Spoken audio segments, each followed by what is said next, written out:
Dans cette vidéo, je vais vous montrer comment appliquer des effets de couture sur vos éléments sur Photoshop. Ça peut être sur des textes, ça peut être sur des logos, etc. Alors, il y a 6 effets de couture que vous pouvez appliquer. Vous les voyez actuellement derrière moi et vous pouvez bien entendu choisir les couleurs que vous souhaitez.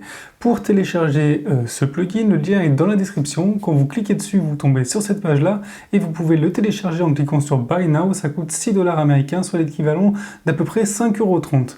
Donc une fois téléchargé, on se retrouve sur Photoshop et je vais vous faire un petit exemple, deux exemples d'ailleurs, un avec du texte et un avec un logo.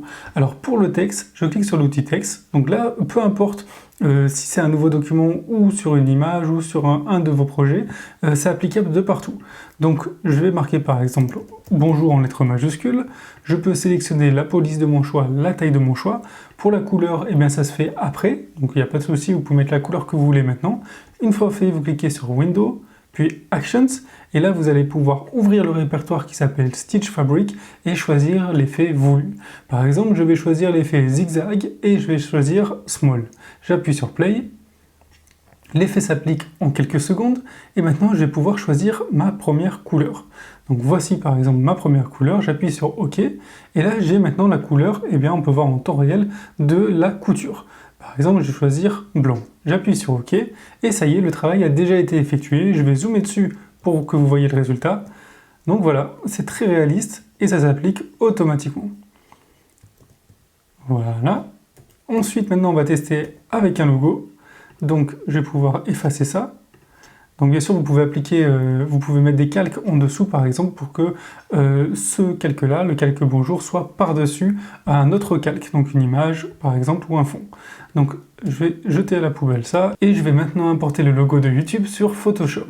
Je fais un glisser-déposer sur Photoshop, je sélectionne le logo, je fais édition copier et ici je vais le coller dans mon document. Alors maintenant je vais réduire un peu la taille, édition transformée avec l'homothétie, donc la même largeur, la même hauteur, enfin la proportionnalité. Et voilà, maintenant ce que je vais faire, je vais prendre mon petit outil pour supprimer l'intérieur du triangle. Voilà, ça y est, c'est fait. Et j'appuie sur Window, donc pareil que tout à l'heure, Actions. Puis maintenant je vais sélectionner Overlock pour tester un autre effet. Je fais toujours Small, j'aime bien cet effet, j'appuie sur Play. Et voilà, on va me demander la couleur, je vais choisir quelque chose plus dans les tons rouges, bien entendu, parce que ça s'applique à YouTube. Ensuite, ici, je vais sélectionner blanc, j'appuie sur OK, et voilà automatiquement le résultat. Donc ici, avec la petite icône, donc c'est assez réaliste. Et si par exemple, je veux mettre un fond derrière, ben, je peux faire par exemple, hop, je prends mon rectangle, je vais dézoomer, hop là, par exemple, et si je prends ce calque-là et je le place en dessous de ce dossier-là, et hop, automatiquement, tout rentre dans l'ordre. Voilà, et voilà ce qu'on peut faire. Donc voilà, pour vous montrer un petit peu ce qu'on peut faire avec ce plugin Photoshop. Le lien est dans la description pour le télécharger, et je vous dis à très vite pour de nouvelles trouvailles.